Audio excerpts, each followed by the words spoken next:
だいまより2025年度第57回全日本 ECC 英語スピーチコンテストを開催いたします。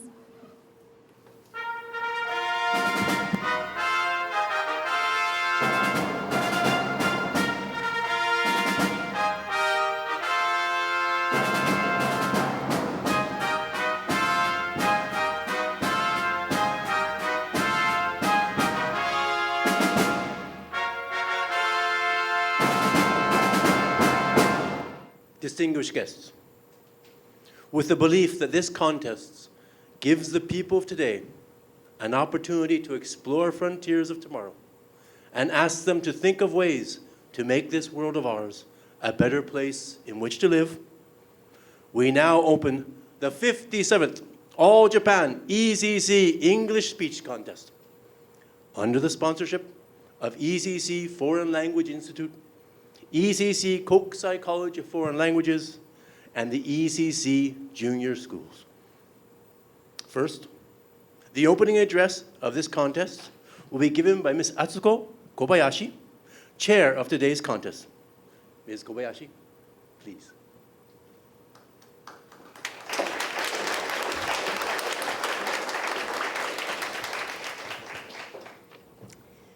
Honorable judges, contestants, and everyone gathered here today.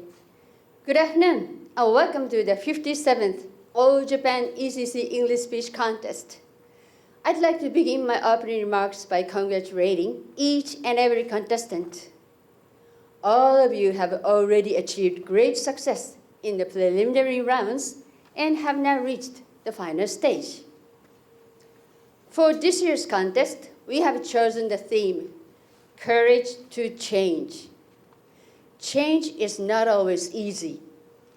It takes real courage to leave your comfort zone and step into something new. For example, imagine a student who chooses to study abroad. They leave their family, their language, and their daily life behind. But with that courage, they open a door to learning, growth, and a new future. Today, you will hear speeches full of such courage and hope. Let us listen with open hearts and minds, and let us celebrate the brave voices that speak today. Okay? So now allow me at this time to speak in Japanese. 第57回全日本 ECC 英語スピーチコンテスト決勝大会にご出場の皆さん、本日は本当におめでとうございます。今年もまたこの歴史あるスピーチコンテスト、このように盛大に開催できますこと、大変嬉しく存じます。本大会は例年のように暗唱の部、それから弁論の部の2部構成で進めてまいりたいと思います。暗唱の部は昨年までと同様5つの課題文から1つを選んで発表いただくことになっております。いずれの課題文もグローバル社会、グローバル世界で生きていくグローバルシチズンとして私たちが非常に大事にしなければいけないメッセージ、テーマが含まれております。コンテスタントの皆さん方はどうぞ心を込めて発表していただきますようにお願いしたいと思います。それから弁論の部の今年のテーマは変革への勇気になっております。変革と言いますと、例えば国家体制の変革であるとか社会構造の変革であるとか、ちょっと大きなものを想像される方が多いかと思います。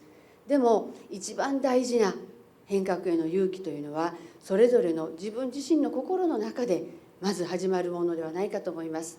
今日この場所でスピーチを発表される皆さん方、中にはみんなの前で話すのが苦手である、しかも自分の母語でない英語を使って話さないといけないとなるとかなり緊張するものなんですね。だけれども勇気を持って自分の壁を破ることによって先に進むことができる。それがひいては社会であったり世の中であったりより良いものに変えていこうとする勇気につながっていくのではないかなと思います。本日コンテスタントの皆さん方の勇気あるスピーチを聞いて会場の皆さん方と一緒にこの変革への勇気について考えてまいりたいと思います。それから本日は、日本語学院神戸校よりインドネシア出身のアンニサ・ガル・キナヤーさん、国際外語専門学校日本語学科よりスペイン出身のルビオ・モルデンハウエル・ホセ・ラモンさんをお招きしております。お二人には後ほど日本語でスピーチをしていただきます。また本日もスペシャルゲストとしてアグネス・チャンさんをお招きしております。アグネスさんの方にも講演をお願いしておりますので、どうぞお楽しみいただきたいと思います。Lastly, I would like to wish our speakers in today, I would like to wish our speakers the very best of luck in today's contest. I look forward to hearing what you have to say. Thank you. Good luck. Thank you very much, Ms. Motoyaki.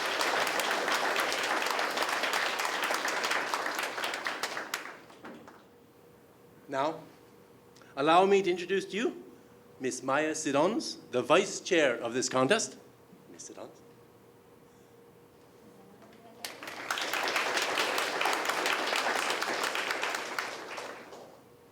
Mr. Yasushi Hasegawa, the chief director of this contest.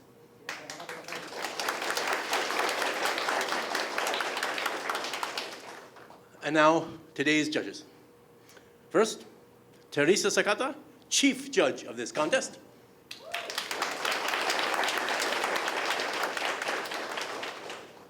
Mr. Shigeru Hatanaka.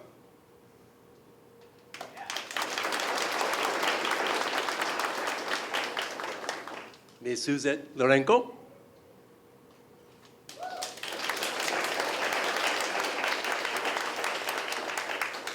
And Ms. Yuki Tanaka.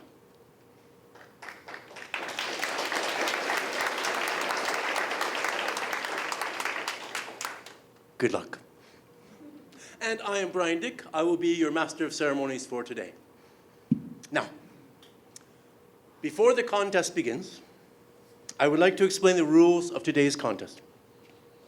A time limit of 2 minutes and 30 seconds has been set for the students of the recitation category.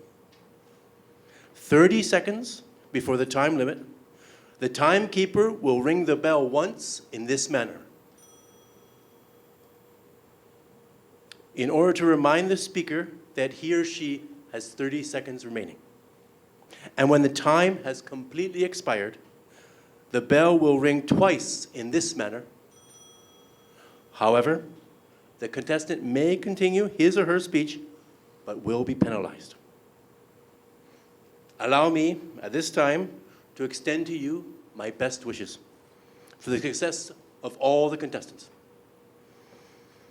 Now, I declare the 57th All Japan ECC English Speech Contest open.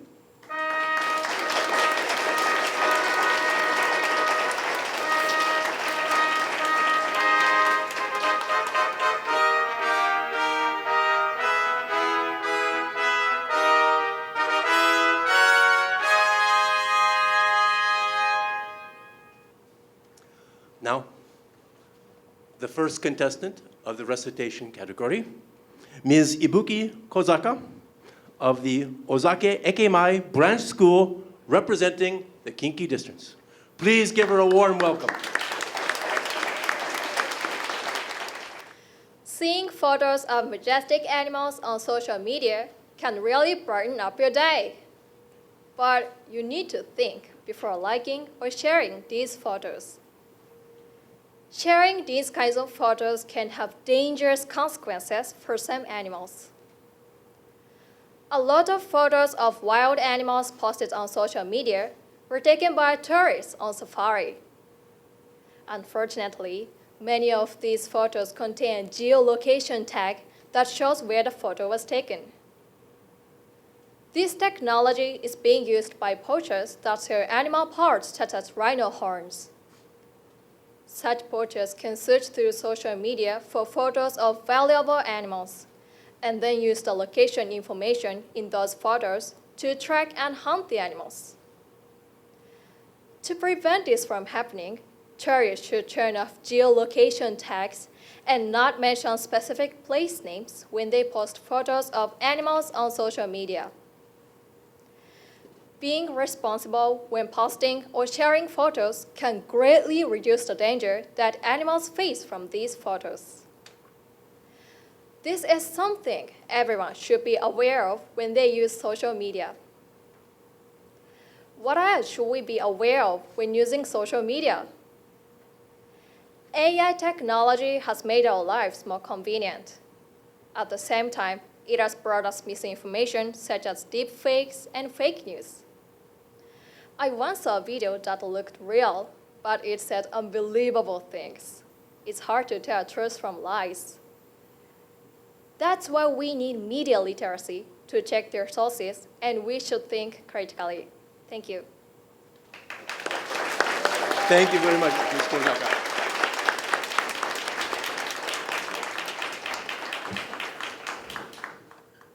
Please welcome our next contestant to the stage, Ms. Kaide Shimazato of Kokusai College of Foreign Languages, representing the Kinki District.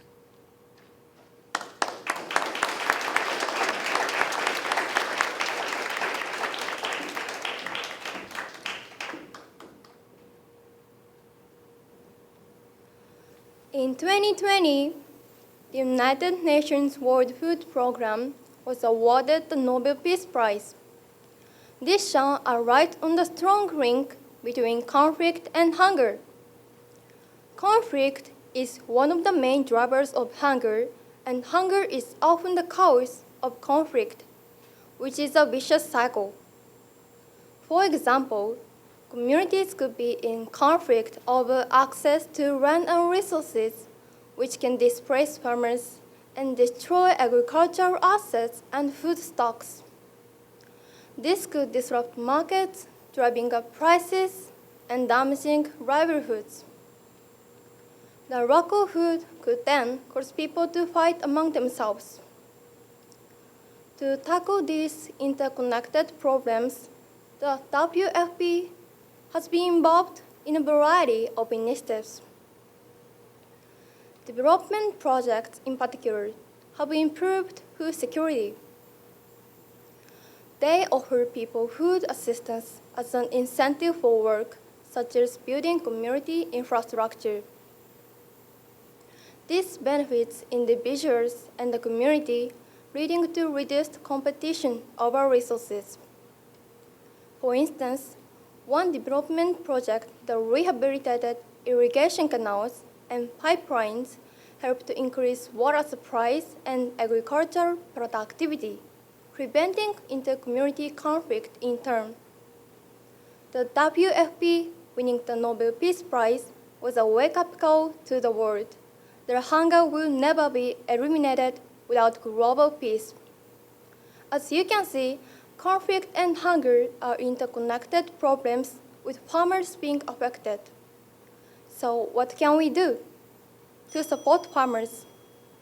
We can donate to NGOs that support farmers and choose fair trade products that guarantee farmers fair pay and safe working conditions. Every individual step helps build a hunger-free world. Today, let's take the first step. Thank you. Thank you, Ms. Shimazato.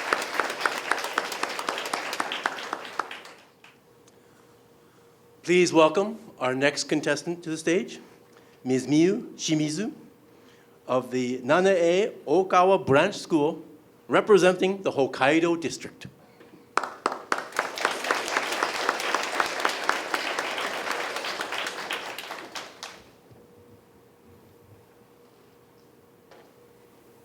Ruth Bader Ginsburg was one of the first women to serve as a U.S. Supreme Court Justice. She spent her life advocating for gender equality. Ginsburg graduated from university in 1954, and despite getting married and having a daughter soon after, she decided to continue her studies, which was uncommon then. She was one of only 9 women accepted to her law school in a class of about 500 students. Though she graduated with top grades, she wasn't able to find a job as a lawyer because she was a woman and a mother. Instead, she started out as a law clerk and eventually became a law professor and a legal advisor. Then, in 1993, she was nominated as Supreme Court Justice. Ginsburg provided a strong voice in favor of gender equality and was involved in several legal cases that brought about great changes.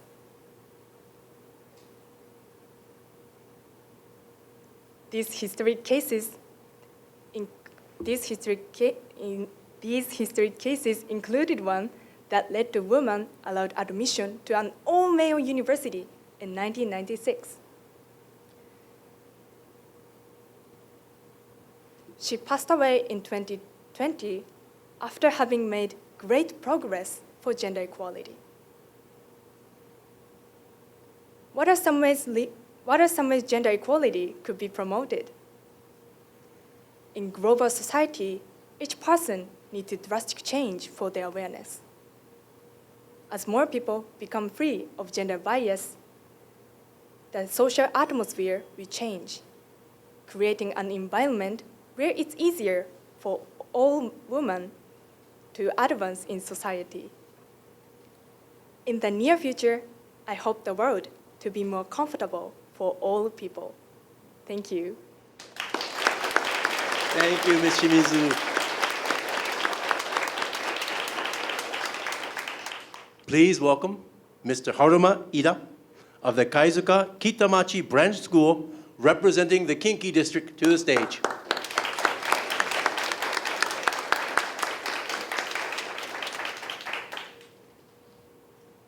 Whales are an essential part of the ocean's ecosystem, and they may help prevent climate change. Whales store an enormous amount of carbon dioxide in their large bodies.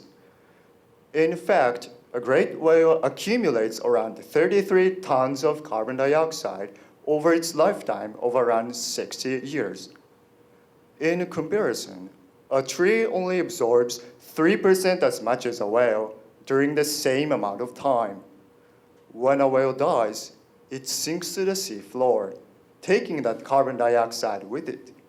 The carbon dioxide is incorporated into marine sediment instead of being released into the atmosphere. Whales also contribute to maintaining a stable climate. They feed deep in the ocean, then come up to the surface to breathe and let out waste that is high in nutrients like iron and nitrogen. This vertical movement circulates nutrients through the ocean, which is something called the whale pump. These nutrients provide ideal conditions for phytoplankton to grow. Phytoplankton are tiny, but they absorb about 40% of the carbon dioxide produced on Earth. Whales help keep our planet healthy, but many whale species are endangered. Protecting them may help prevent climate change. What are some things we could do to help prevent climate change? We can take part in tree planting activities. As trees grow, they absorb harmful carbon dioxide and release life-giving oxygen. This simple act can help protect our planet. By doing so, we can connect with nature and truly feel how important it is. Now is the time to act before it's too late. Planting a tree is more than just putting a seed in the ground. It's planting hope for the future. Thank you for listening. Thank you, Mr. Ida.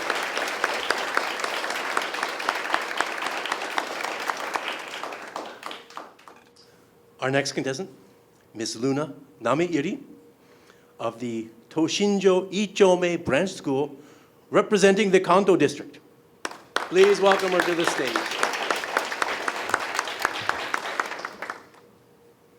Making fashion more inclusive. Around 1 billion people, or 15% of the global population, have some form of disability. When we think about making things more accessible for people with disabilities, we might think about wheelchair ramps or braille. Those things are important. But how about our everyday clothing?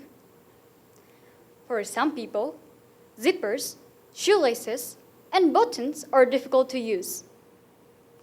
This puts limitations on their clothing options. Inspired by customer requests, some companies are now selling more inclusive clothing. For example, the US brand Tommy Hilfiger has a clothing line that uses Velcro and hidden magnets instead of zippers and buttons. The sportswear brand Nike has also made a sneaker line without shoelaces. The fashion industry could make more inclusive clothing like this by involving people with a range of perspectives in the design process and understanding what they need. Whatever disabilities people may have, being able to get dressed without help from others gives them dignity, independence, and more choice in what to wear. This means inclusive design can have deep and meaningful impact on their lives. The education is another industry that should become more inclusive. Over the past few years, online education has been expanding.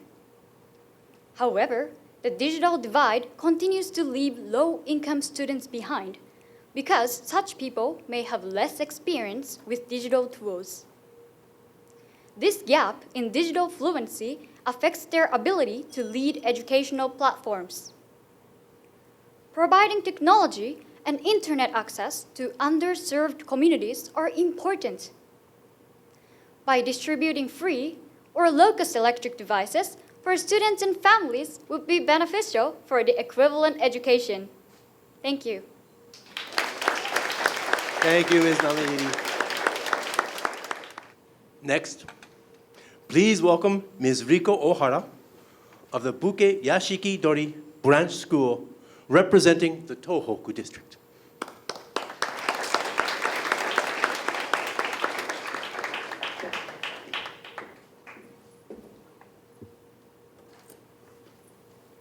Hunger and peace. In 2020, the United Nations World Food Programme was awarded the Nobel Peace Prize. This shone a light on the strong link between conflict and hunger. Conflict is one of the main drivers of hunger, and hunger is often the cause of conflict, which is a vicious cycle.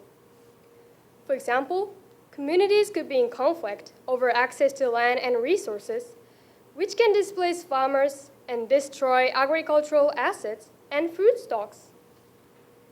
This could disrupt markets, driving up prices, and damaging livelihoods. The lack of food could then cause people to fight among themselves. To tackle these interconnected problems, the WFP has been involved in a variety of initiatives. Development projects in particular have improved food security. They offer people food assistance as an incentive for work, such as building community infrastructure. This benefits individuals and community, leading to reduced competition over resources. For instance, one development project that rehabilitated irrigation canals and pipelines helped increase water supplies and agricultural productivity, preventing inter-community conflict in turn.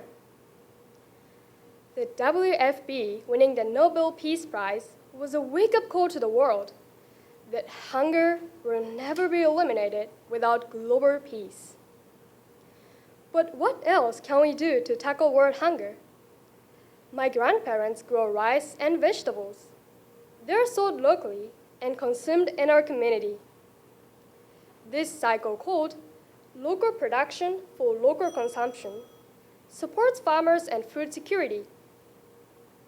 If more people adopt it, we can take a small but meaningful step towards ending world hunger. Thank you. Thank you very much, Ms. Ohara.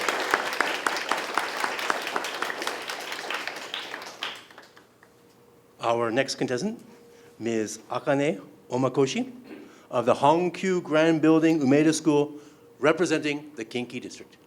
Please give her a warm hand.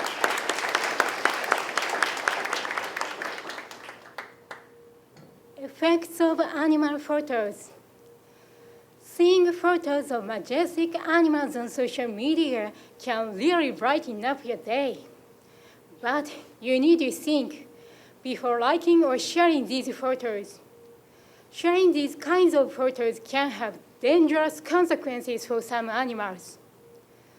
A lot of photos of wild animals posted on social media were taken by tourists on safari.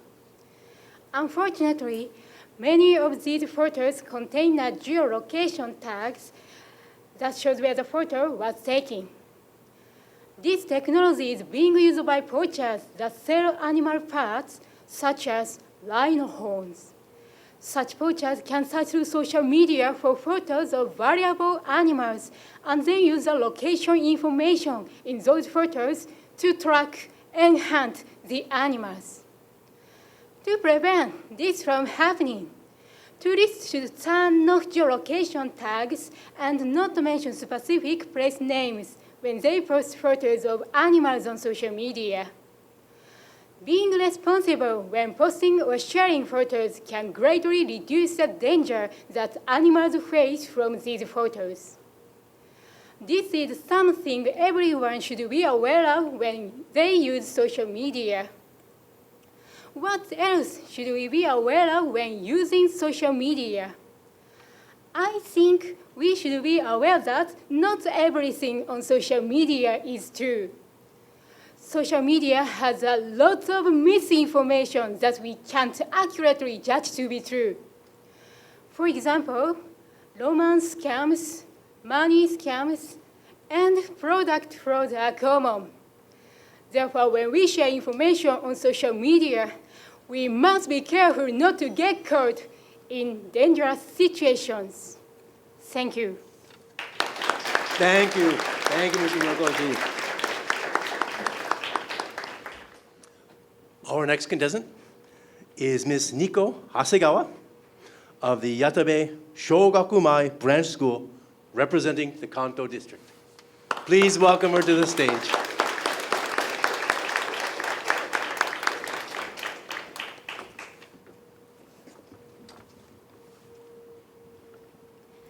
Hunger and peace. In 2020, the United Nations World Food Programme was awarded the Nobel Peace Prize. This shone a light on the strong link between conflict and hunger. Conflict is one of the main drivers of hunger, and hunger is often the cause of conflict, which is a vicious cycle. For example, communities could be in conflict over access to land and resources, which can displace farmers and destroy agricultural assets and food stocks. This could disrupt markets, driving up prices and damaging livelihoods. The lack of food could then cause people to fight among themselves. To tackle these interconnected problems, the WFP has been involved in a variety of initiatives. Development projects in particular have improved food security. They offer people food assistance as an incentive for work, such as building community infrastructure. This benefits individuals and the community, leading to reduced competition over resources. For instance, one development project that rehabilitated irrigation canals and pipelines helped increase water supplies and agricultural productivity, preventing inter-community conflict in turn. The WFP winning the Nobel Peace Prize was a wake-up call to the world that hunger will never be eliminated without global peace. What else could be done to tackle world hunger? In Central Africa, more than 1 million people are suffering from hunger. I think it's very important to understand the current situation to tackle world hunger, then take an action. For example, farmers and engineers who have great knowledge and skill can teach people how to start and maintain sustainable farming in those areas. As a result, productivity of crops will improve and they will be able to provide their own food. In order to challenge this issue, let's start from what we can do first. Thank you. Thank you, Ms. Hasegawa.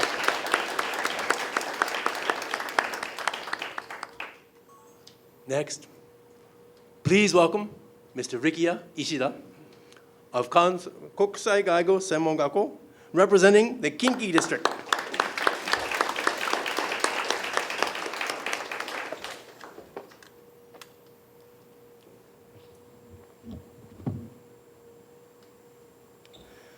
Ruth Bader Ginsburg was one of the first women to serve as a U.S. Supreme Court Justice. She spent her life advocating for gender equality.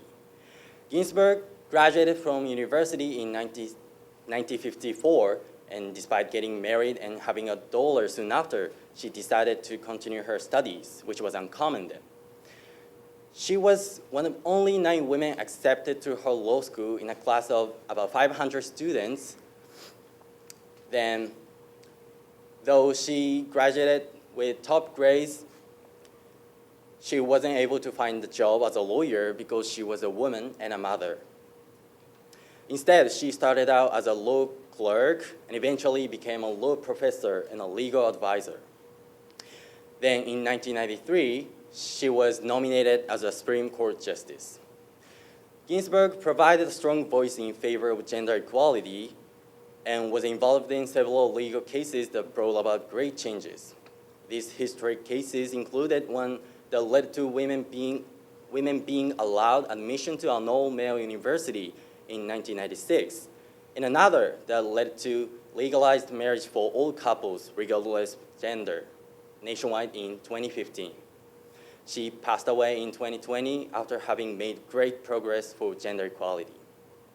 Realizing that people around the world, including ourselves, have unconscious gender biases is important for promoting gender equality.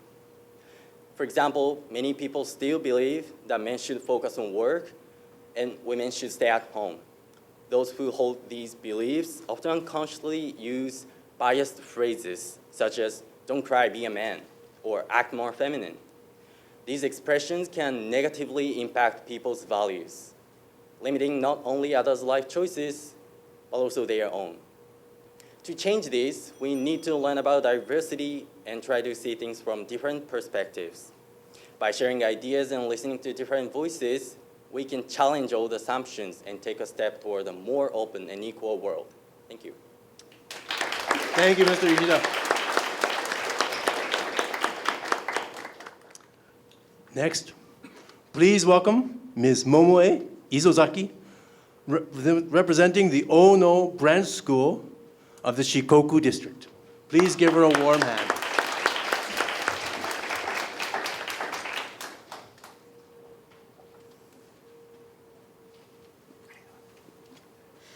Hunger and peace. In 2020, the United Nations World Food Program was awarded the Nobel Peace Prize. This shone a light on the strong link between conflict and hunger. Conflict is one of the main drivers of hunger, and hunger is often the cause of conflict, which is a vicious cycle.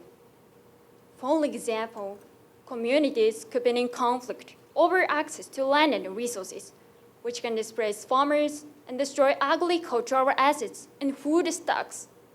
This could disrupt markets, driving up prices and damaging livelihoods. The lack of food could then cause people to fight among themselves. To tackle these interconnected problems, the WFP has been involved in a variety of initiatives. Development projects, in particular, have improved food security. They offer people food assistance as an incentive for work, such as building community infrastructure. This benefits individuals and the community, leading to reduced competition over resources. For instance, one development project that rehabilitated irrigation canals and pipelines helped increase water supplies and agricultural productivity, preventing inter-community conflict in turn. The WFP winning the Nobel Peace Prize was a wake-up call to the world that hunger will never be eliminated without global peace. What else could be done to tackle world hunger? I believe it's important to be aware of hunger and take action, such as donating and volunteering. Although I'm not directly involved in hunger relief, I volunteer at the children's cafeteria and help pack supplies for children in Asia. If more people take small actions like these, I hope that one day the world will be peacefully and free of hunger. Thank you for listening. Thank you very much, Ms. Ioza. Please welcome our next contestant to the stage, Ms. Yumeno Ichikawa of the Aoyama Sanchome Branch School, representing the Kinki District.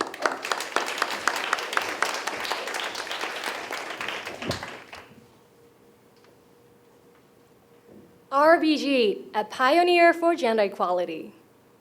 Ruth Bader Ginsburg was one of the first women to serve as a U.S. Supreme Court Justice. She spent her life advocating for gender equality. Ginsburg graduated from university in 1954, and despite getting married and having a daughter soon after, she decided to continue her studies, which was uncommon then. She was one of only 9 women accepted to her law school in a class of about 500 students. Though she graduated with top grades, she wasn't able to find a job as a lawyer because she was a woman and a mother. Instead, she started out as a law clerk and eventually became a law professor and a legal advisor. Then, in 1993, she was nominated as a Supreme Court Justice. Ginsburg provided a strong voice in favor of gender equality and was involved in several legal cases that brought about great changes. These historic cases included one that led to women being allowed admission to an all-male university in 1996, and another that led to legalized marriage for all couples, regardless of gender, nationwide in 2015. She passed away in 2020 after having made great progress for gender equality. I think women should have the same rights as everyone else. For example, equal income or rights to choose their jobs. Speaking of the national diet, women make up only 10% of the Japanese government. This has some negative points. Women may hesitate to apply for government jobs because their opinions are not fairly represented. This can only be fixed if more women join politics. Thank you for listening. Thank you, Ms. Ichikawa.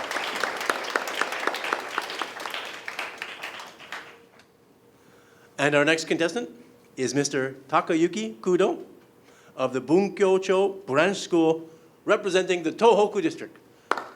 Please welcome him to the stage.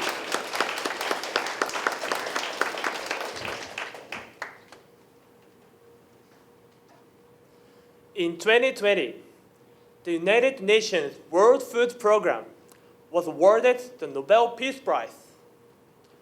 This shone a light on the strong link between conflict and hunger. Conflict is one of the main drivers of hunger, and hunger is often the cause of conflict, which is a vicious cycle. For example, communities could be in conflict over access to land and resources, which can displace farmers and destroy agricultural assets and food stocks. This could disrupt markets, driving up prices and damaging livelihoods. The lack of food could then cause people to fight among themselves. To tackle these interconnected problems, the WFP has been involved in a variety of initiatives. Development projects in particular have improved food security. They offer people food assistance as an incentive for work, such as building community infrastructure. This benefits individuals and the community, leading to reduced competition over resources. For instance, one development project that rehabilitated irrigation canals and pipelines helped increase water supplies and agricultural productivity, preventing inter-community conflict in turn. The WFP winning the Nobel Peace Prize was a wake-up call to the world that hunger will never be eliminated without global peace. Moreover, I believe that developed countries must also reflect on their food consumption habits and take greater responsibility. For instance, in Japan, we import a significant amount of food, yet a similar quantity ends up being wasted. The government should raise public awareness about food waste and implement stronger measures to address it. While our tables may be full, many people around the world continue to suffer from hunger. We must not forget this. Thank you. Thank you, Mr. Kudo. Our next contestant, Ms. Rino Oguchi of Kokusai College of Foreign Languages, representing the Kinki District. Please give her a warm welcome to the stage.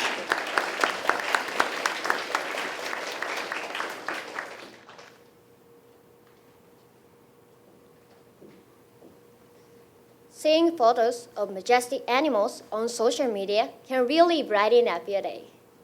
But you need to think before liking or sharing these photos. Sharing these kinds of photos can have dangerous consequences for some animals. A lot of photos of wild animals posted on social media were taken by tourists on safari.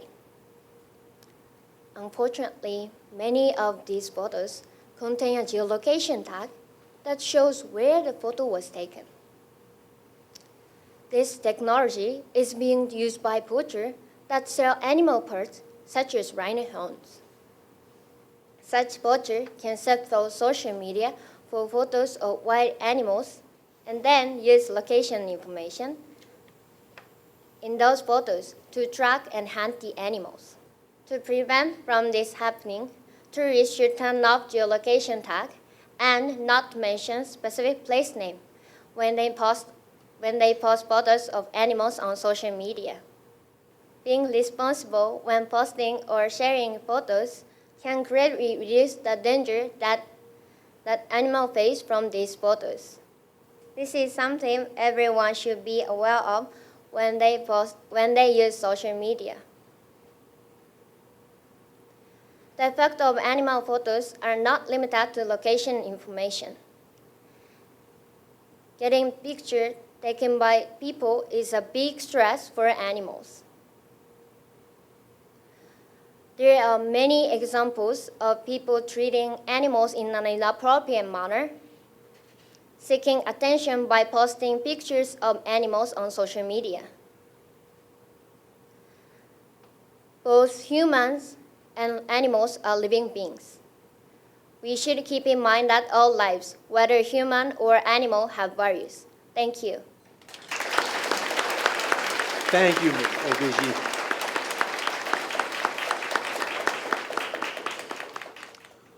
And now, the last contestant of the recitation category, Ms. Chihiro Ishibashiri of the Chugo Branch School, representing the Kyushu District. Please welcome her to the stage.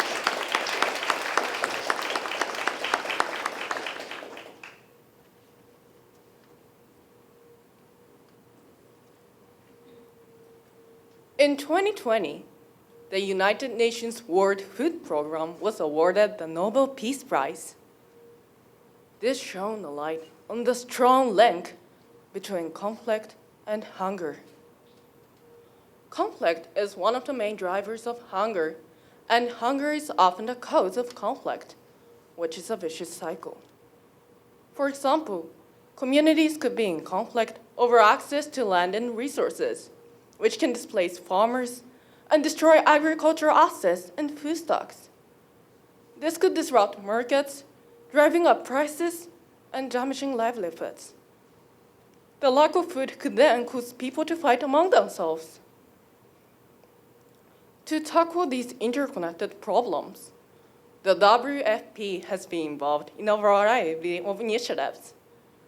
Development projects in particular have improved food security. They offer people food assistance as an incentive for work, such as building community infrastructure. This benefits individuals and the community, leading to reduced competition over resources. For instance, one development project that rehabilitated irrigation canals and pipelines helped increase water supplies and agricultural productivity, preventing intercommunity conflict in turn. The WFP winning the Nobel Peace Prize was a wake-up call to the world that hunger will never be eliminated without global peace. What else could be done to tackle world hunger? I believe we can organize a program to bring together students studying agriculture in developed countries to help countries with hunger problems. The purpose of this program is to support agriculture and promote exchange among students from other countries. Students would not only broaden their horizons, but also help farmers in need. This will improve the current situation and lead to further development of agriculture by students. Thank you for listening. Thank you, Ms. Ishibashiri.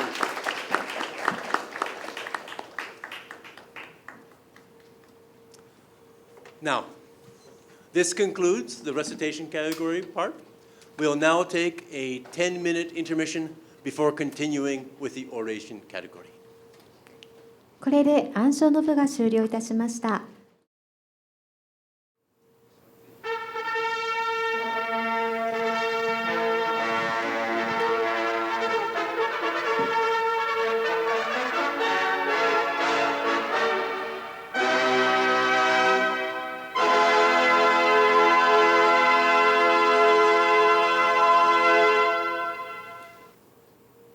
It is now time to resume the contest with speeches by the contestants in the oration category.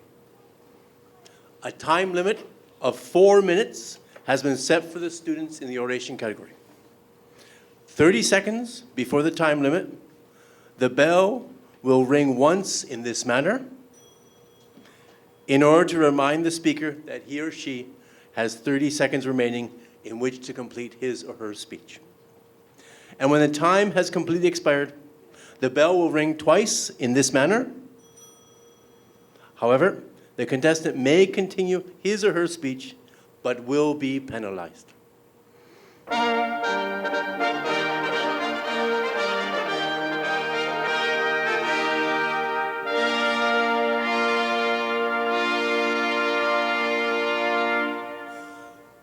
Please welcome the first contestant in the oration category, Ms. Kei Ota of the Kichijoji Higashi Icho Ichome Branch School, representing the Kanto District.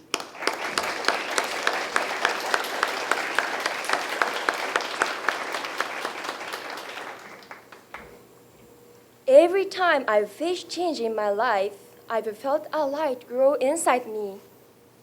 Looking back, I believe that the courage to take on new challenges has helped that light shine brighter. Two important moments that shaped me were taking the junior high school entrance exam and joining the ECC Junior High School Recitation Contest. These experiences gave me a sense of achievement, confidence, and above all, that belief that I can keep shining if I move forward with courage. Looking back, I started preparing for the junior high exam in 5th grade. Before that, I was just a cheerful and carefree student. But from that point, I changed. My older sister said she could not believe how hard I studied. I was completely focused. However, I didn't pass my first choice school.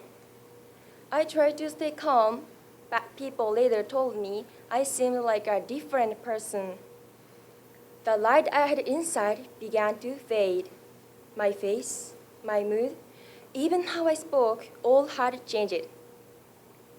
Thinking about it now, I realized I was exhausted and worried about a future I couldn't see. But the school I entered gave me warm, bright days. I now feel that was a gift for having the courage to face change. As time passed, junior high life helped me grow again. In the first year, I made 4 close friends in the dance club. In the second year, we became 8. By the third year, we were 10. Now in high school, I'm still surrounded by these 10 wonderful friends.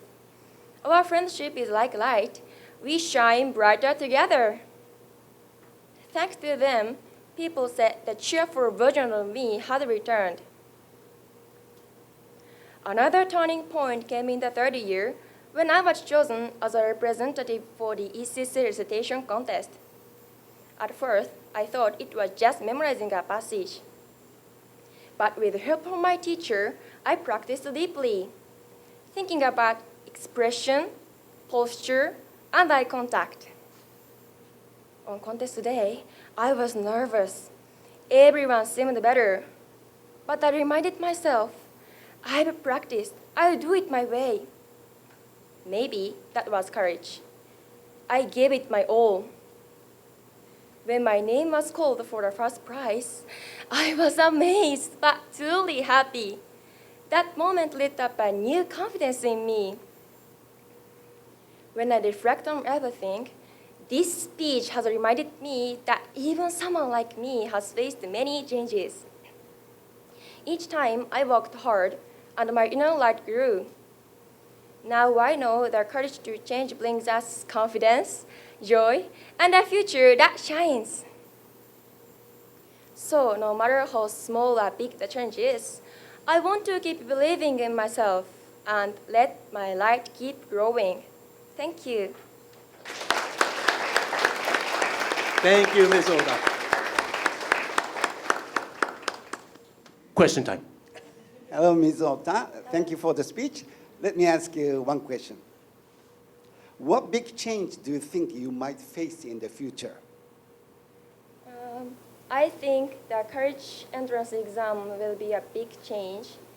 But above all, I want to study abroad. Experiencing a new culture and new languages will be a big change. So I believe this change will give me a brighter light. Thank you. Thank you for the answer. Thank you, Ms. Oda. Please welcome our next contestant, Ms. Miho Tanaka of the Kokusai College of Foreign Languages, representing the Kinki District.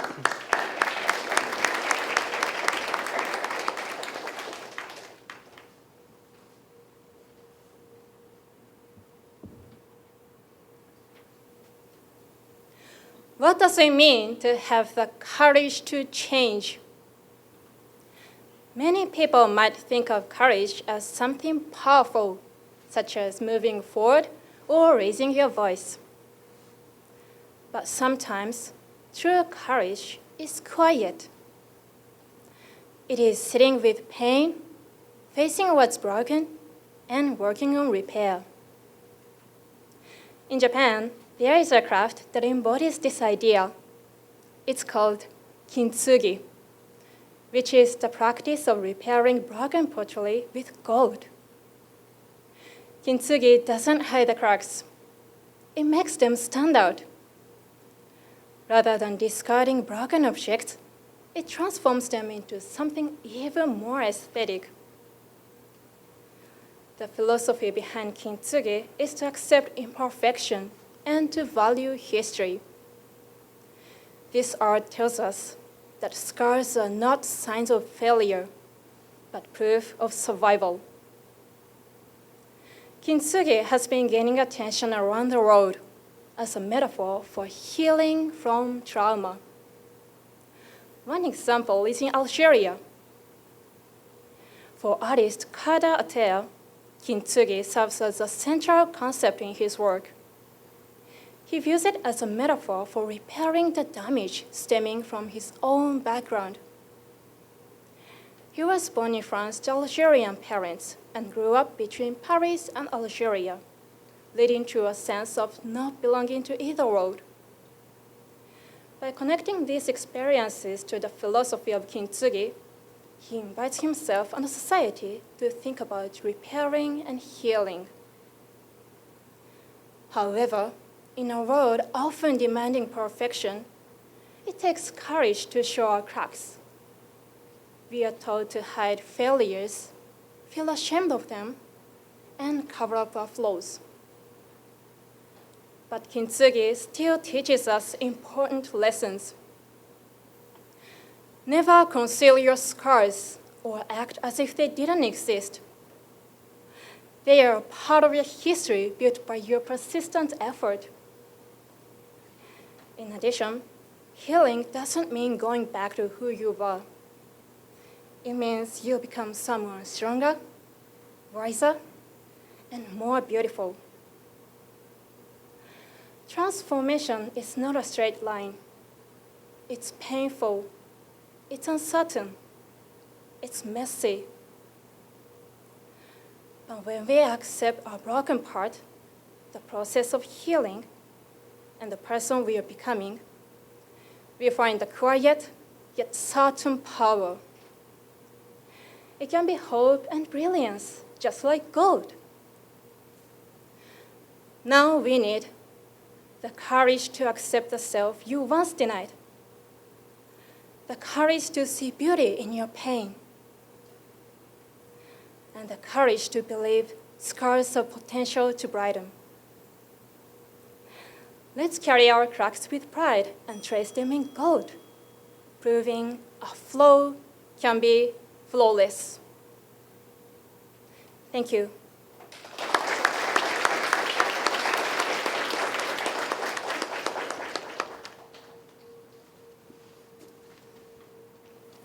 Thank you for your speech. If I may ask you a question, what's one possible example of a person living an experience that is like Kintsugi? Okay. I believe that applies to each of us. We've all experienced like failure or moments of discouragement, and yet we continue to survive like this tough life in modern society. So it is like, I believe everyone can shine the cracks and shine the life, I believe. That's all. Thank you. Thank you. Thank you, Mr. Naka. Please welcome our next contestant, Mr. Aki Mikami of the Nakamura Gochome Branch School, representing the Shikoku District.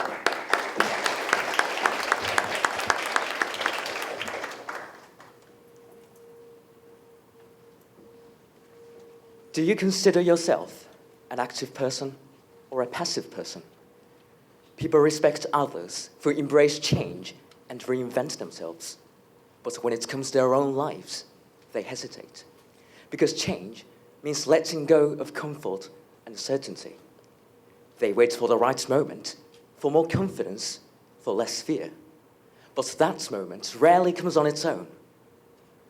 I used to be someone who waits for the right moment. I told myself that I needed time, that I wasn't ready. To tell the truth, I was just afraid of making mistakes. Diving into the high school, I began to want to distance myself from my environment and take time to reflect on myself. That was when I made a decision that changed me. I chose to leave my daily routine and spend 3 months in Oxford, England. Although studying abroad was my decision, I still felt anxious. For once I left Japan, I wouldn't be able to come back for a long time. Nonetheless, I told myself if I ran away from this challenge, I wouldn't grow. After arriving in England, reality hit me hard. I was shocked by how fluent and confident my classmates were in English. Cliques had already been formed. and it seemed difficult to break into it. I noticed the large discrepancy between my English skills and my communication skills in general. I had always been passive, but I realized that if I stayed that way, I would always just be the quiet Japanese student until the end. After about 2 weeks in England, our teacher told us about the biggest bookstore in Oxford in class. His attractive story made me want to go there, and I thought it would be a great chance to get to know my classmates better. I talked to a man who was into books. "Do you want to go to that bookstore with me on the weekend?" I asked him. It was a short and a simple line, but it would prove to be a small step towards enormous change. Since then, little by little, my behavior has changed as I have become more willing to talk to others outside of the class even. By the end of the 3 months, my teachers had told me that they were amazed by how much I transformed from a quiet Japanese student to someone who's active, outgoing, and communicative. I gained not only confidence, but also the courage to be myself, even in unfamiliar places. By no means did the perfect timing make me grow up. Rather, if I had waited for the perfect timing, I would still be the same person I was then. I made an action, not because I felt 100% ready. Neither was it my confidence that enabled me to do it. It was my actions that gave me confidence. We're given the opportunity to change the moment we want to change. And through my experience, I believe the right moment is not something we wait for, but something we create by our own choice. Thank you for listening.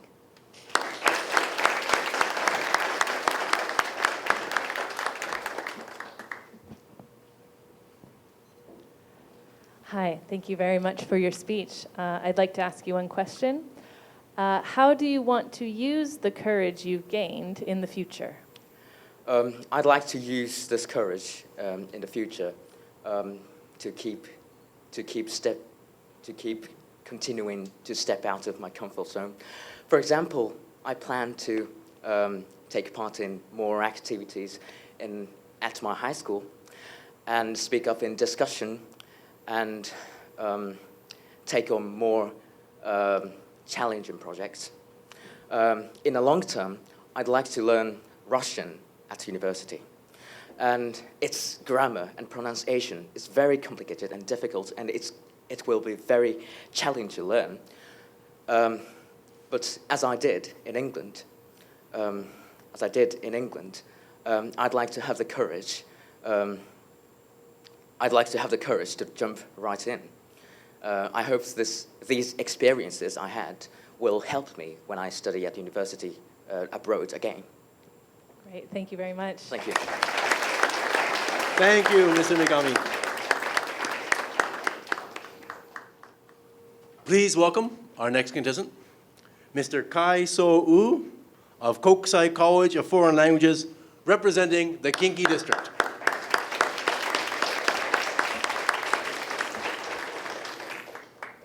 Some people say change begins with a big decision.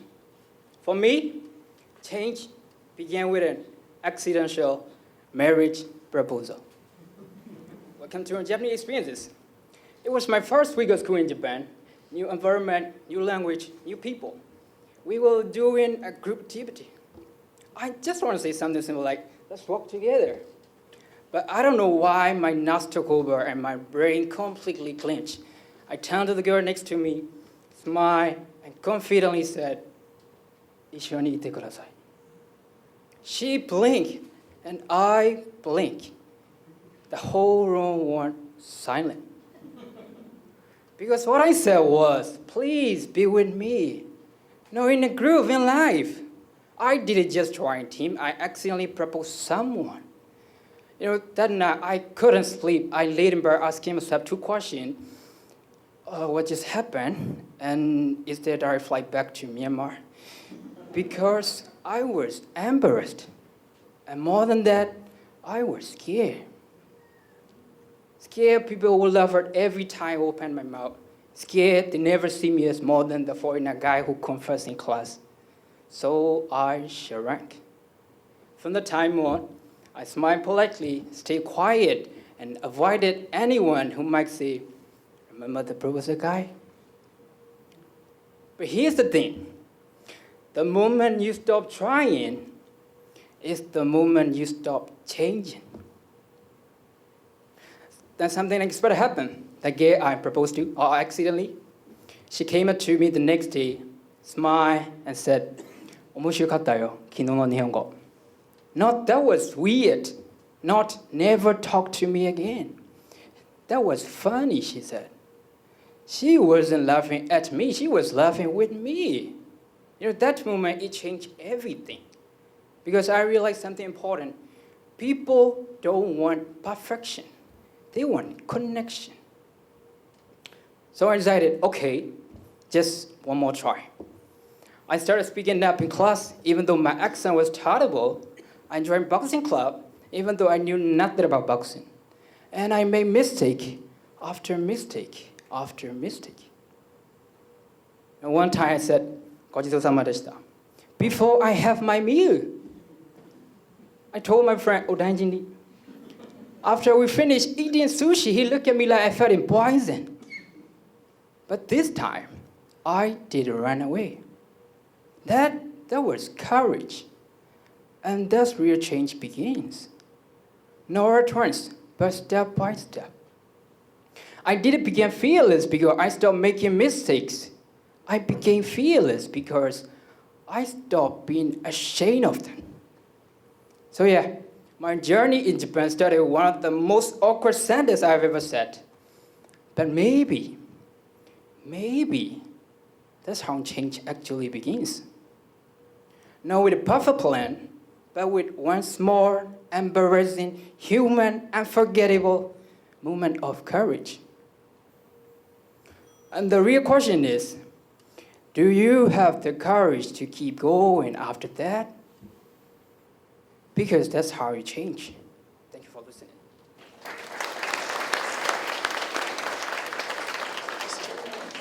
Get back up there. Sorry. Thank you for your speech. How might you be a different person now if you hadn't made that first mistake? That was a good question. If I did that mistake, I still would be the guy who quiet and always afraid to speak in front of others. And I would have a chance to date with a beautiful and supportive girlfriend. And that mistake, I think mistakes are not the end. They are the start of change. And it always encouraged me to keep going forward and to keep trying. And because of that mistake, I have discovered a more confident and fearless version of myself today. Thank you. Now you can sit down.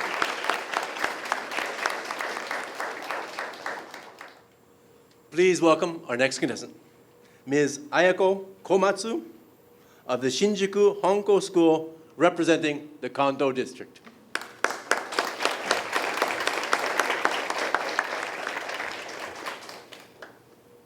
What is an ideal relationship? Have you ever thought about that? Recently, I've been thinking about this all the time. Since my daughter Saya was born, I've been considering how my relationship with my husband, Taylor, has changed. Before Saya came along, it was just us. But now, Saya's part of our family too. As well, the relationships with our parents have become much more active than before because they are now grandparents. Before, for the most part, Taylor and I only needed to deal with each other. I thought about myself and my husband thought about himself and me. That was all. After our daughter was born, we have had to think about the following relationships. My husband and me and Saya, my husband and Saya, me and my parents, my daughter and his parents, Taylor and his parents, It goes on and on. The number of relationships sadly multiply. Each relationship is important, necessary, and should be respected. With so many things to think about and do, I sometimes feel suffocated and want not only me time but also us time with my husband to enjoy each other's company, but also to work out all our responsibilities. Unfortunately, as relationships multiply, the chances for disagreements and misunderstandings also multiply.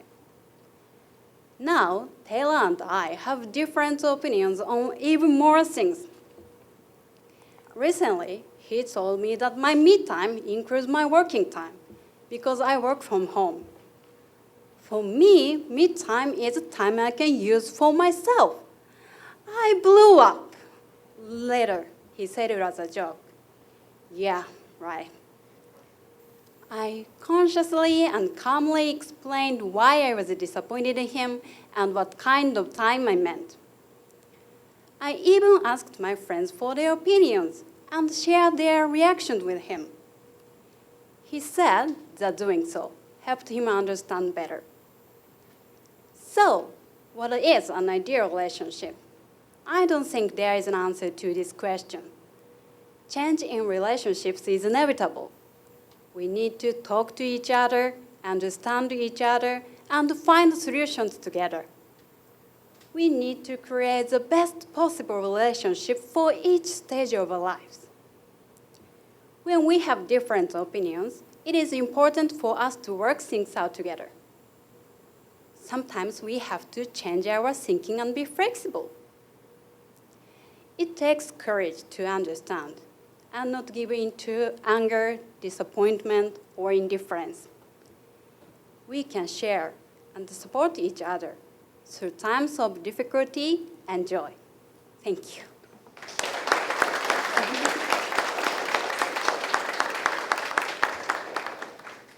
Thank you very much for your speech. I have one question. As your daughter grows, how do you hope these relationships will change?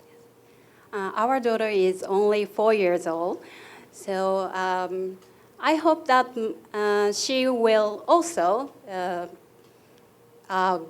more positive member of the team and develop a good relationship with the team. Yes, thank you. Thank you very much. Thank you, Mr. Matsuru. Our next contestant, Mr. Otoya Takata of the Suzurandai Ekimai Branch School, representing the Kinki District. Please give him a warm hand.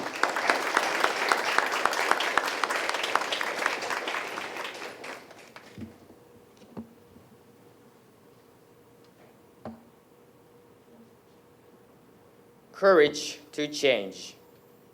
65%. What do you think this number means? It's not a grade. It's not a popularity poll. It means this. 65% of children born today will work in jobs that don't exist yet. This is a real prediction from the World Economic Forum. How do we prepare for something that hasn't been invented yet? How do we get ready for a future we cannot see? Many people say the answer is knowledge. Yes, knowledge is important. But is it enough? Knowing the answer to a question is useful. But what if the question hasn't been asked yet? What we really need is not just knowledge. We need courage. The courage to speak up. The courage to fail. The courage to try again. The courage to step into a world that is still being built. And guess what? We're already learning that courage. every day in every English class. Because English is not just a language. It's a launch pad. A way to step beyond what we know. A tool to connect with others and with our future selves. When we study English, we are not just building knowledge. We are also building courage. Not just knowledge to read a sentence, but the courage to start the conversation. Not just knowledge to pass a test, but the courage to cross a border, shake a hand, ask a question. Not just knowledge to understand the world, but the courage to change it. Think about this. Knowledge lives in books, but courage lives in action. Knowledge can tell you what's possible, but courage is what actually makes it possible. And English gives you both.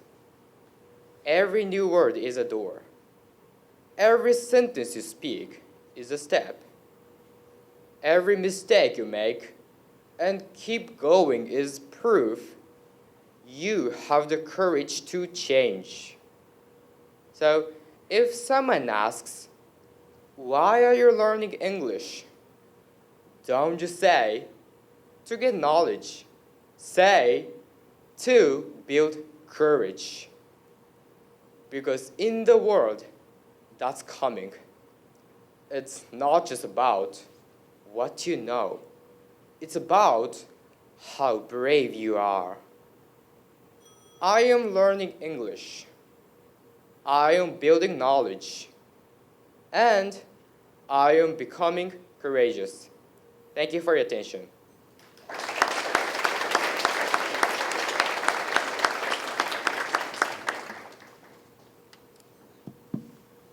Mr. Takata, thank you for your speech. May I ask one question?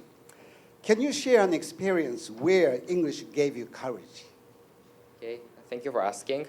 One of the most memorable experience was when I gave a presentation in Germany. At first, I was very nervous and scary because there are so many people that are from different countries. However, once I started speaking, I realized my English is a bridge to connect each others. And English gave me courage to step into my comfort zone. So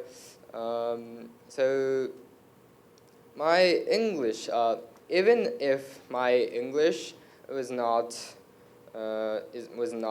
perfect, we can still communicate and empower to the people. That's all. Thank you. Thank you. Thank you.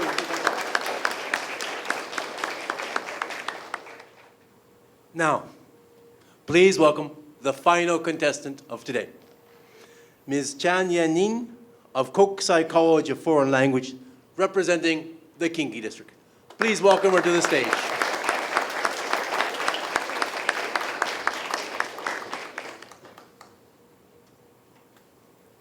We are often told, if you want to change, get out of the comfort zone. It sounds brave, bold, but also a bit painful, right? For me, I would say, stretch your comfort zone instead. Not break it, not to escape it, stretch it gently, like yoga, or stretchy pants after too much soy milk. Why soy milk? I'll get to that. Growing up, I was the quietest person in the room. Not because I had nothing to say, but because I didn't have the courage to say it. I watched, I listened, and whenever a teacher asked a question, I was always the first one to turn my head down. I knew I should change. But the more I told myself to get out of the comfort zone, the more pressure I felt every time. Fast forward to last year, I came to Japan. New country, new language, perfect timing for a new theory. This time, instead of forcing myself out, I chose to stretch my comfort zone by starting small. I started practicing my Japanese by having a conversation with the owner of a yaoya-san, a grocery store. One day, she introduced me to local soy milk. I politely replied with a big smile. It was great, just to please her in a Japanese way.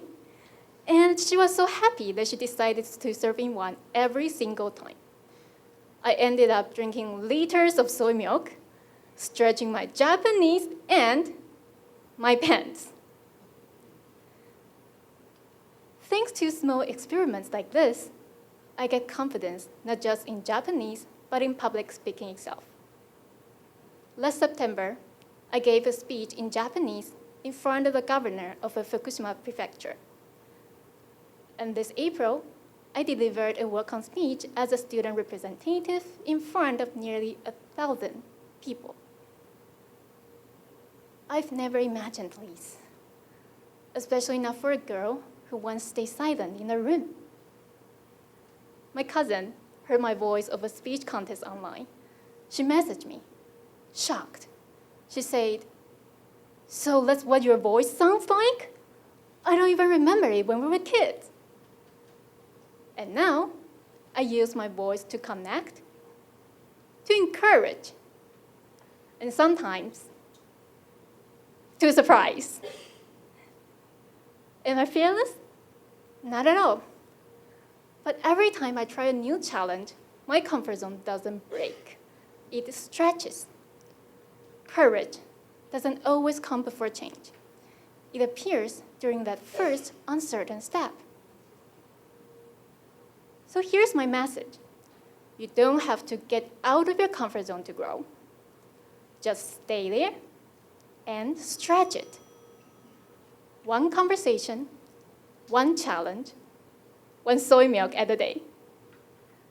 And one day, without realizing it, you'll look back and say, wow, I've really changed. Thank you.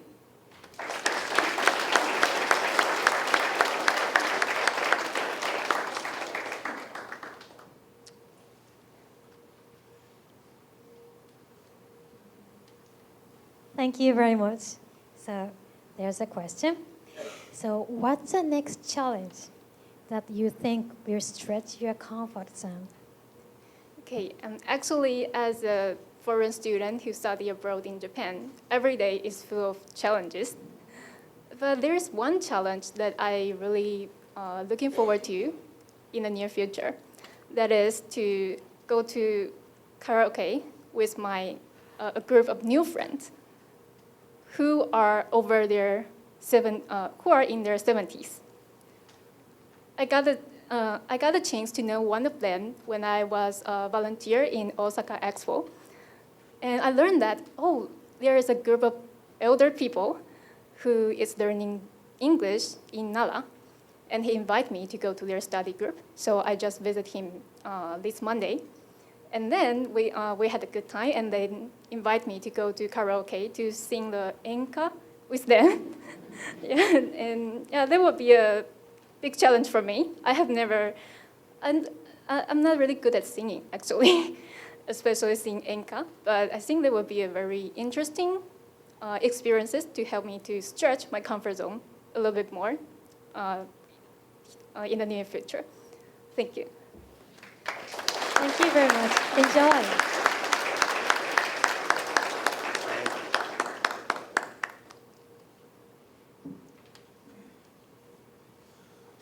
Everyone, this concludes the speech portion of our contest. I ask you to give all the contestants a big round of applause.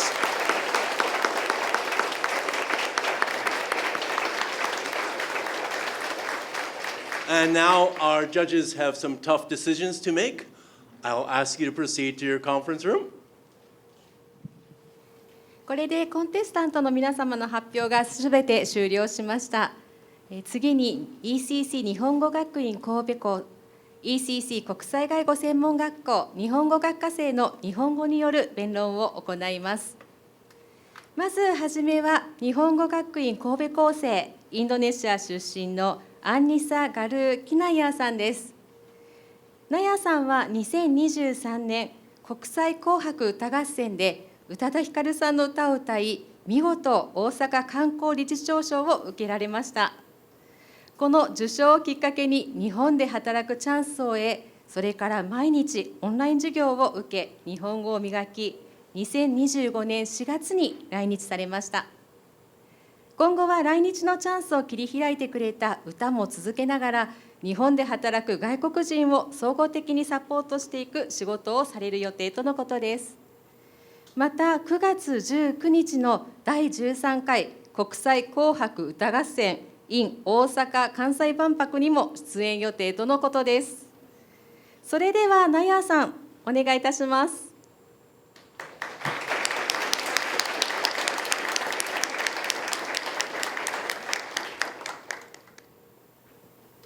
皆さん、こんにちは。私はインドネシアから来ましたアニサ・ガルキナヤと申します。今日は私が日本に来るまでの話をしたいと思います。よろしくお願いいたします。私は小さい頃から歌うことが大好きでした。5歳の時、両親に歌のレッスンに通わせてもらいました。2023年から国際紅白歌合戦という日本のコンテストが行われていますが、私はインドネシアからの公式代表第1号でした。バンドンという町では歌った曲は未来へです。この歌は母との関係や両親への感謝の気持ちで込めて選びました。多くの参加者の中から選ばれて日本に行くことができました。その知らせを聞いたときは本当に夢のようでした。日本では世界中から集まった参加者とともに再び歌のコンテストに出場しました。大阪で行われたそのイベントはとても華やかで刺激的でした。初めて見る日本の街並み、文化、そして他の国からの参加者との出会いがありました。日本での決勝戦では宇多田ヒカルのファストラブを歌いました。ドキドキしながらでも誇りを持って歌いました。そして私は優勝しました。ありがとうございました。出発する前は毎日練習し、両親の支えもありました。本当に感謝しています。帰国後、コンテストのスポンサーから一緒に働きませんかと誘われ、その言葉で日本語の勉強を始めました。授業はとても大変でしたが、諦めない気持ちで続けました。8ヶ月ほど勉強した後で日本に来ることができました。今は日本語学校で学びながら歌の練習も続けました。私はインドネシアにいる時から日本で働きたいと思っていました。大好きな歌でチャンスをつかみ、日本に来ることができました。自分の可能性を自分で設定しないでください。挑戦する気持ちがあればきっとどこでも行けます。私はここにいることがその証拠です。ご清聴ありがとうございました。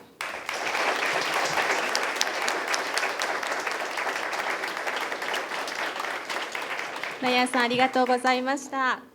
次は国際外語専門学校日本語学科生、スペイン出身のルビオ・モンデル・ハウエル・ホセ・ラモンさんです。ホセさんは母国スペインで神学の勉強をされており、2023年に宣教師として来日されました。学校の授業では積極的に発言し、クラスのまとめ役としてリーダーシップを発揮されているそうです。また他のクラスの学生とも交流し、学校教師などにも積極的に参加され、周囲からも信頼の厚いとのことです。ECC を卒業してからは、キリスト教をより分かりやすく日本人に伝えるための活動をされたいそうです。今日のスピーチは、感謝の種、希望の実りです。それでは、ホセさんどうぞ。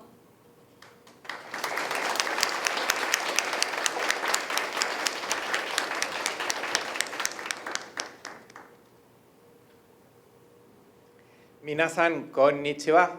私は2年前に日本に来て、ECC で日本語の勉強を始めました。去年はそちらに座ってスピーチを聞いていましたが、全然わかりませんでした。私にはこんなことは無理だなと思いました。しかし、今日はここでスピーチをしています。だから、私は感謝したいと思います。そしてこのことは皆さんと分かち合いたいことと関係があります。大学生の時に哲学の先生から大切な言葉を聞きました。それは、人生にはどんなに感謝しても感謝しきれないことがありますという言葉です。今でも心に残っています。先生は2つの例を教えてくれました。1つ目は、命を与えてくれた両親に感謝することです。もちろん、私たちは両親にどんなに感謝しても感謝しきれません。2つ目は、教えていただいた先生に感謝することです。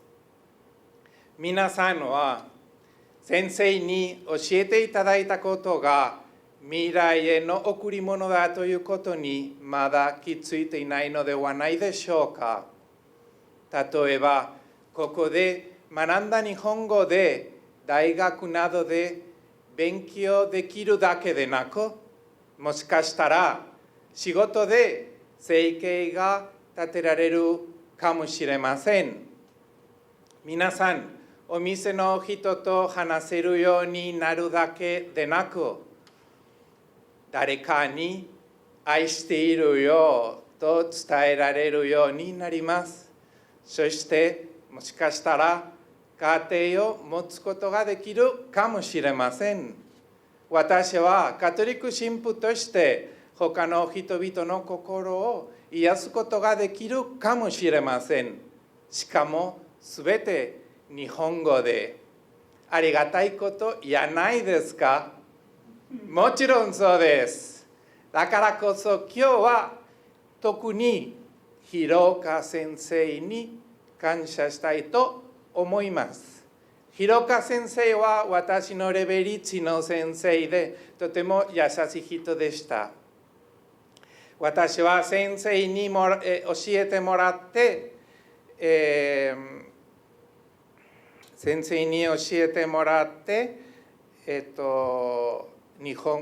初めて文が作れるようになりました。ここで座りますではなく、ここに座りますと教えていただいたことを今でも覚えています。広岡先生のおかげで日本語の基礎を固めることができました。毎日教えていただいたことの実りを感じていました。しかし、数ヶ月後、広岡先生は病気で入院することになり、2ヶ月後、亡くなりました。この場を借りて感謝を申し上げたいと思います。先生にはどんなに感謝しても感謝しきれません。天国から今も私を助けてくれていることと確信しています。皆さんも周りに感謝すべき人がいることを思い出してみてください。周りの方々への感謝の気持ちは私たちの心に希望の種をまき、未来を輝かせてくれます。感謝の種、希望の実り、心から感謝しましょう。ご清聴ありがとうございました。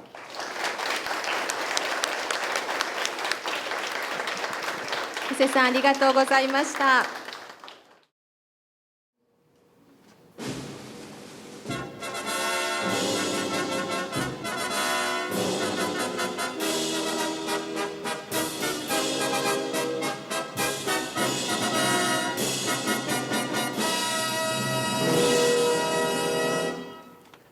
Everyone, we have the results of the 57th All Japan ECC English Speech Contest.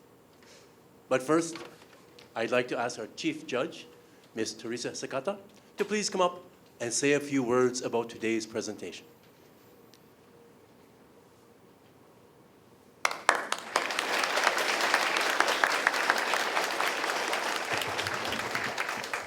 Thank you. Hi, everyone. I'm Teresa. I write textbooks for ECC, and I'm honored to have been a judge for this year's contest. First, I would like to say a big congratulations to all of you who participated today. Speaking in front of a lot of people takes a lot of courage. And that is true even if you have spent hours and hours practicing, which I'm sure all of you did. While listening to you all, I could tell how much work you put in to prepare for today's contest. You showed me that you are all motivated and dedicated to becoming better English speakers. So I would like to take a minute to give you some English advice. First, let's focus on pronunciation. English and Japanese don't have the same sounds, as you all know.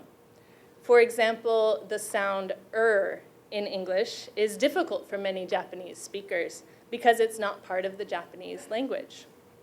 This means you may need to practice that sound many times. But don't worry if you don't sound exactly like a native speaker. That's okay. The most important thing is that you are consistent. If the sound in first sounds different from the sound in work, then the listener might have a little bit more trouble understanding what you're trying to say. But if you can say every word with an sound in the same way, the listener will have a much easier time understanding you. So try to find the words in your speech that all have the same sounds and practice them together. Second, I want to talk about intonation and emphasis in your speech. We often emphasize the important words in a sentence and use intonation to let the listener know what our main point is.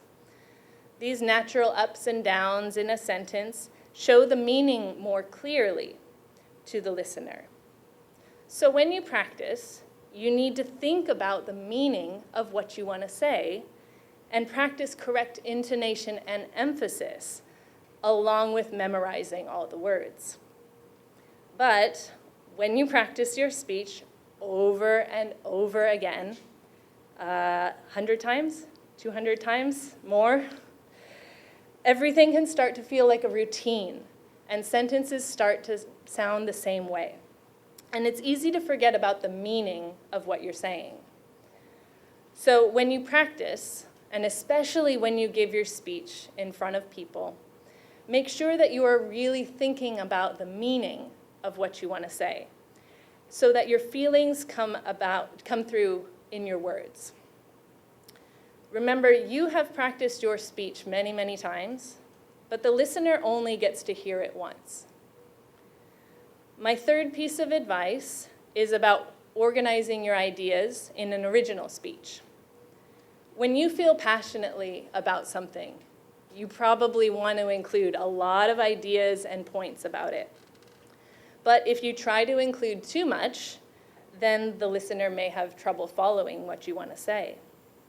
So it's better to just focus on just a few points and choose the ones that you think most strongly support your main idea, especially if it's a short speech. And for longer speeches, you should try to make your objective clear in both your introduction and your conclusion. Okay, that was a lot of information, right? So let's recap. First, be consistent with pronouncing sounds in the same way and practice the ones that are difficult for you. Second, pay attention to intonation and emphasis, and don't just memorize the words. And third, make your objective clear and organize your ideas carefully. Okay? Good. I hope that this advice helps you as you continue to study and become better communicators in English. I'd like to finish by saying again how impressed I was by everyone's speeches today. You've all done a great job, so keep up the good work. Thank you. Thank you, Ms. Agata.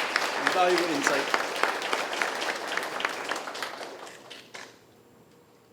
入賞者の発表に移ります前に各賞の説明をいたします。各グループの入賞者は総合得点によって決定されます。入賞はまず暗賞の部より優良賞2名、優秀賞1名の順に発表されます。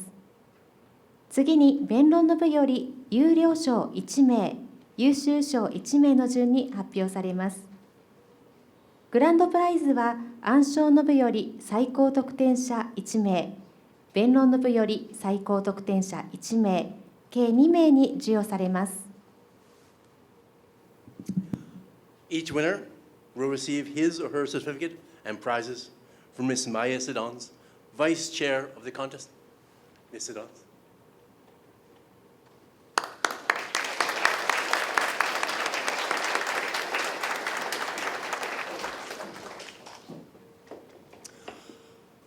We've now reached the moment you've all been waiting for, the announcement of the winners.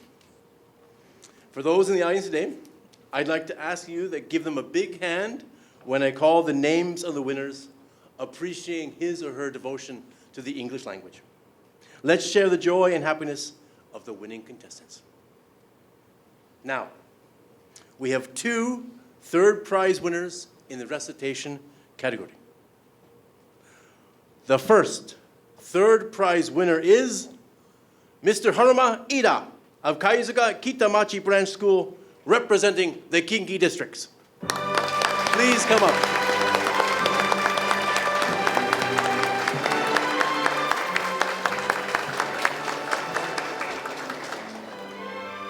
Certificate.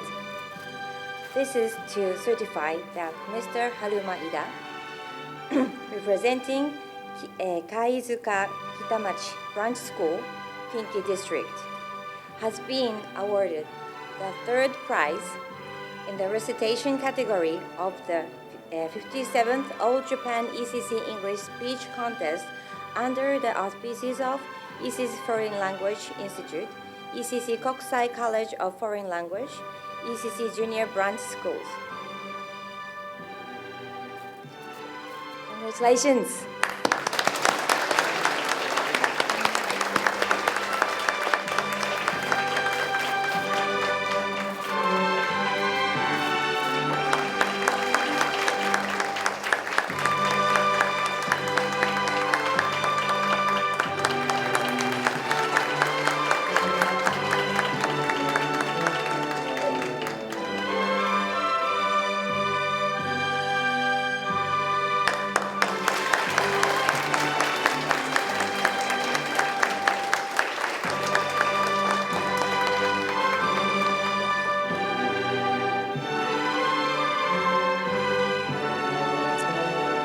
The next third prize winner is Ms. Chihiro Ishibari of the Chugo Branch School, representing the Kyushu district. Please come up.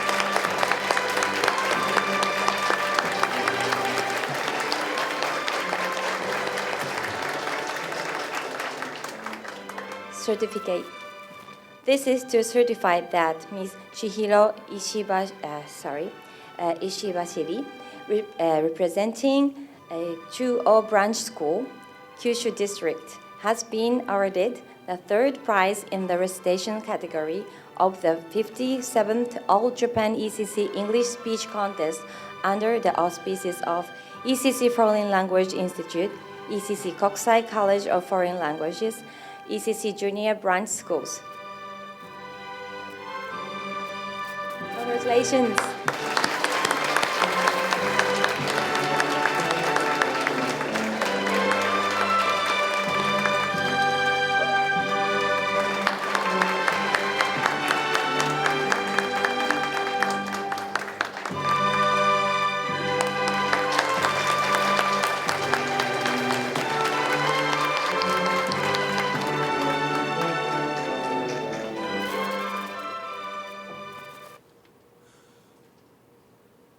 Now, the second prize winner is Miss Yumeno Ichikawa of the Aoyama Sanchome Branch School, representing the Kinki District.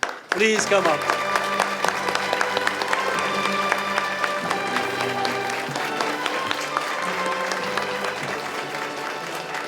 Certificate. This is to certify that Ms. Yumeno Ichikawa, representing Aoyama Sanchome Branch School, Kinki District, has been awarded the second prize in the recitation category of the 57th All Japan ECC English Speech Contest under the auspices of ECC Foreign Language Institute, ECC Kokusai College of Foreign Languages, ECC Junior Branch Schools. Congratulations.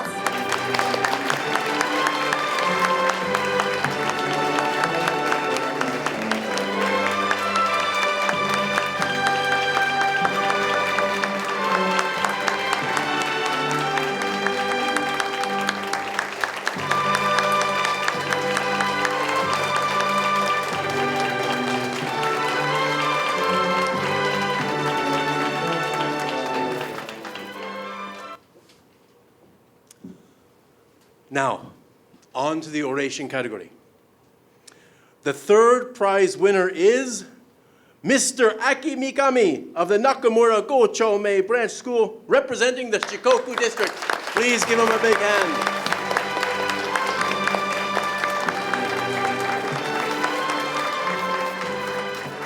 Certificate.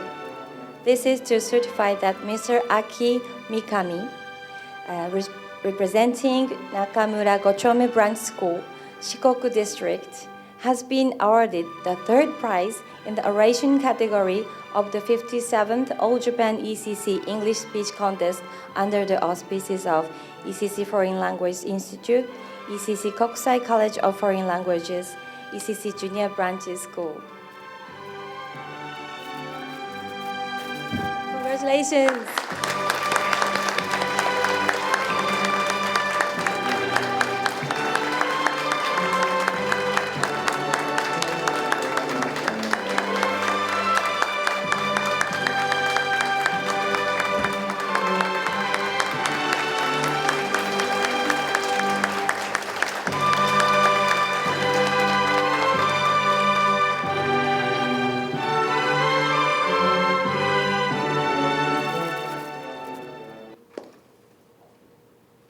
The second prize winner is Ms. Chan Yenin of Kokusai College of Foreign Languages, representing the Kinki District.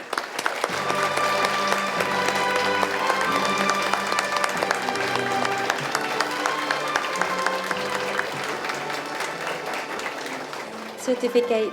This is to certify that Ms. Chan Yenin, representing Kokusai College of Foreign Language, Kinki District, has been awarded the second prize in the oration category of the 57th All Japan ECC English Speech Contest under the auspices of ECC Foreign Language Institute, ECC Kokusai College of Foreign Languages, ECC Junior Branch Schools.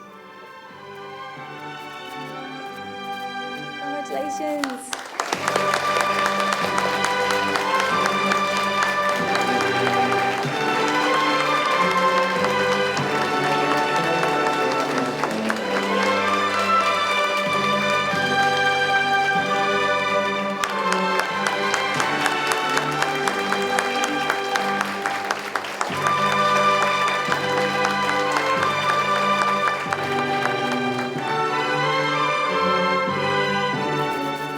sit down. Thank you very much.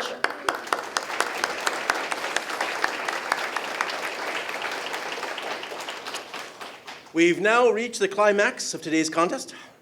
The names of the grand prize winners for the 57th All Japan ECC English Speech Contest we will announce shortly.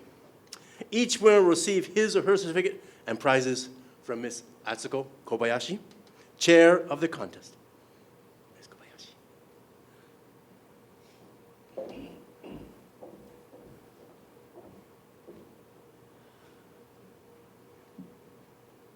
We will now announce our two grand prize winners. The grand prize of the 57th All Japan ECC English Speech Contest in the recitation category goes to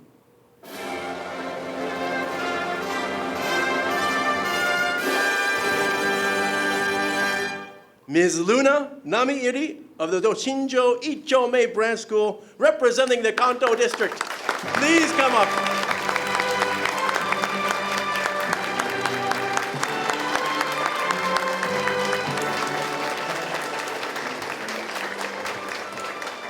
Certificate.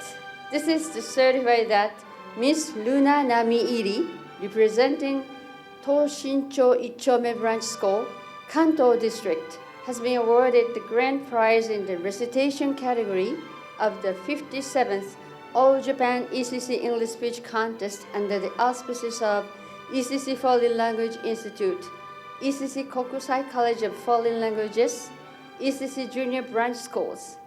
Congratulations.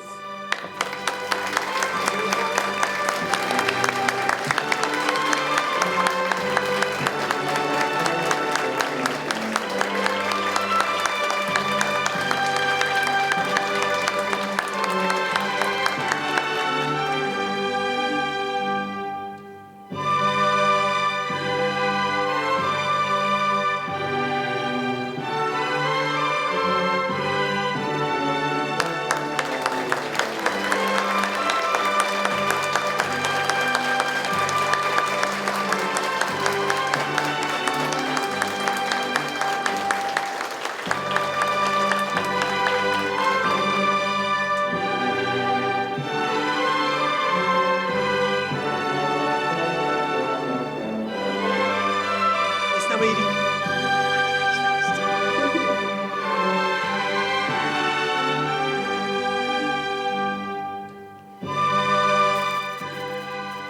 目録並入ルナ殿、あなたは第57回全日本 ECC 英語スピーチコンテストにおいて暗唱の部で優勝されました。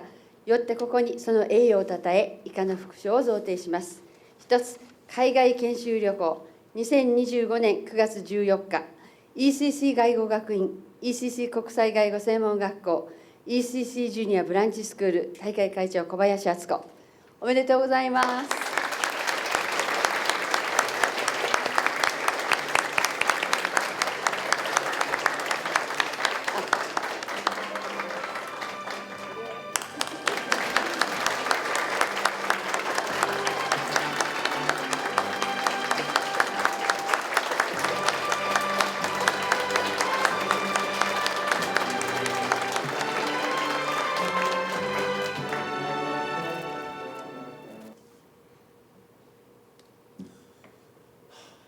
The grand prize winner of the 57th All Japan ECC English Speech Contest in the Oration category goes to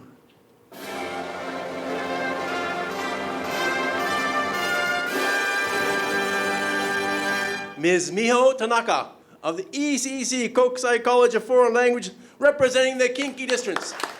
Please come up to the stage.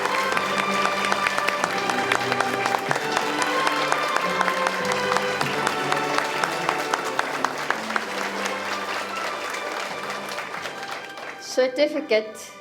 This is to certify that Ms. Miho Tanaka, representing Kokusai College of Foreign Languages, Kinki District, has been awarded the grand prize in the Oration category of the 57th All Japan ECC English Speech Contest under the auspices of ECC Foreign Language Institute, ECC Kokusai College of Foreign Languages, ECC Junior Branch Schools. Atsuko Kobayashi, Chair. Congratulations.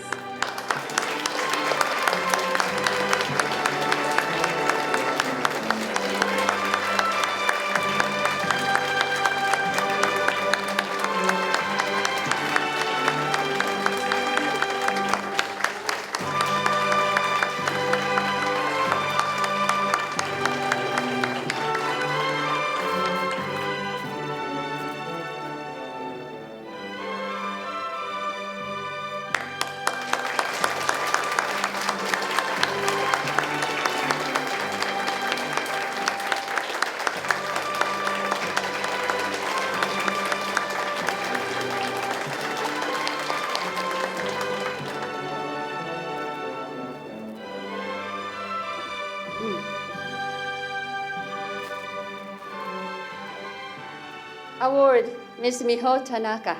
We offer you our hearty congratulations for having won the grand prize in the Oration category of the 57th All Japan ECC English Speech Contest.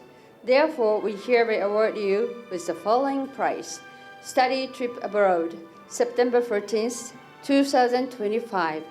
ECC Foreign Language Institute, ECC Kokusai College of Foreign Languages, ECC Junior Branch Schools. Atsuko Kobayashi, Chair. Congratulations.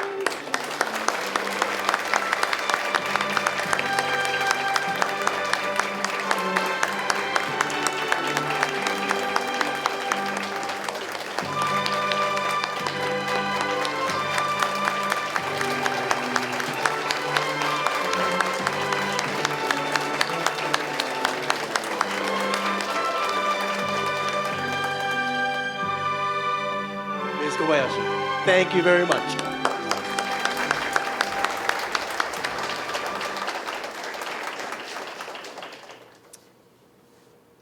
Now, we would like to hear a few words from our winners. First, Ms. Luna Namiiri, would you please come up to the stage?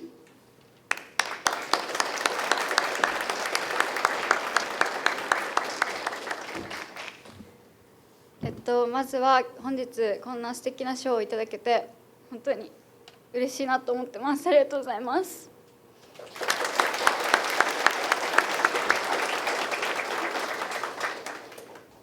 今日本当にスピーチするときにもう足ガクガクでもうスピーチ忘れちゃうんじゃないかってぐらい自信なかったんですけど、なんかスピーチ終わった後に自分の自己ベストでスピーチできたことにすごい誇りを持てるようになりました。今日まですごい一緒に練習してくださった先生方とか友達に感謝を伝えたいなと思います。本当に本日ありがとうございました。Thank you, Ms. Namiiri.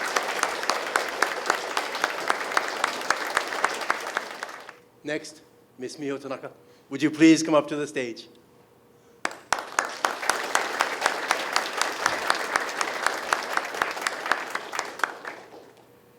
まずはこのコンテストの開催にご尽力してくださった方々、本当にありがとうございます。このような賞をいただくことができてとても光栄に思っております。今の私の原点は12年間通った ECC ジュニアの教室になります。尊敬する先輩方、切磋琢磨し合える仲間たち、そして苦楽を共にした戦友、そんな学びをずっと支えてくださった、そして英語を好きでいさせてくださった先生が、私の今を形作っているんだなと思うと本当に感謝の気持ちでいっぱいです。そして今も ECC 国際外語専門学校で英語を追求し続けていられるのは先生方仲間のおかげです。そしてその学びのすべてを支えてくれている、見守ってくれている家族にも感謝の気持ちを伝えたいなと思っております。これからも周りへの感謝だったり敬意を忘れず、自分が受け取った愛情を今度は他の誰かに渡せるように、つなげるように精進してまいります。本日は本当にありがとうございました。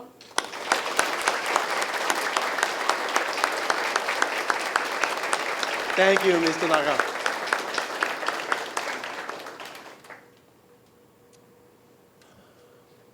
To the winning contestants of today's competition, we all extend our heartiest congratulations and recognize the hard work each contestant has put into today.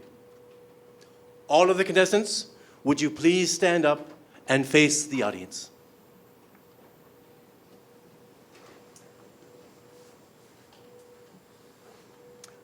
Let us express our appreciation once more with a heartfelt round of applause.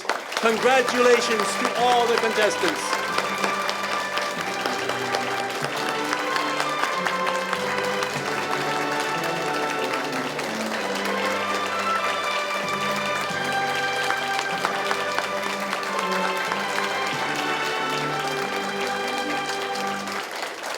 Thank you all very much.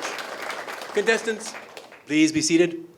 Winners, you may return to your seats.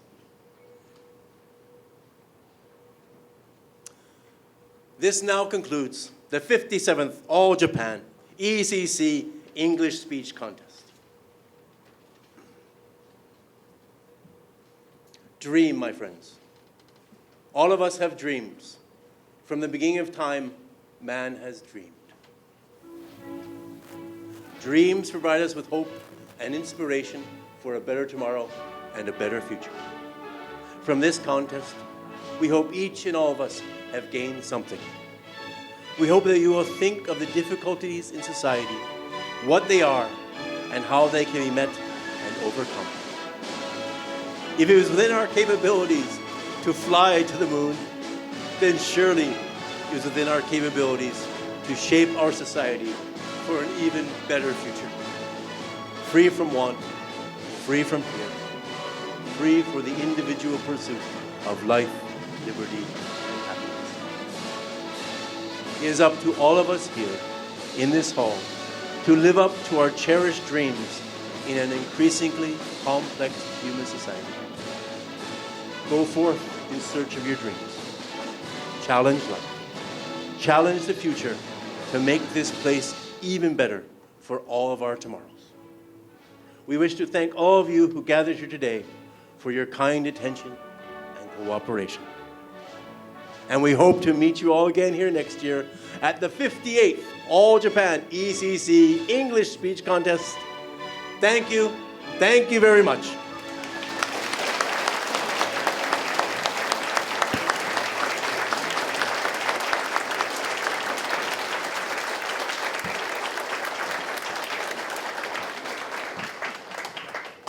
これをもちまして第57回全日本 ECC 英語スピーチコンテストを終了いたします。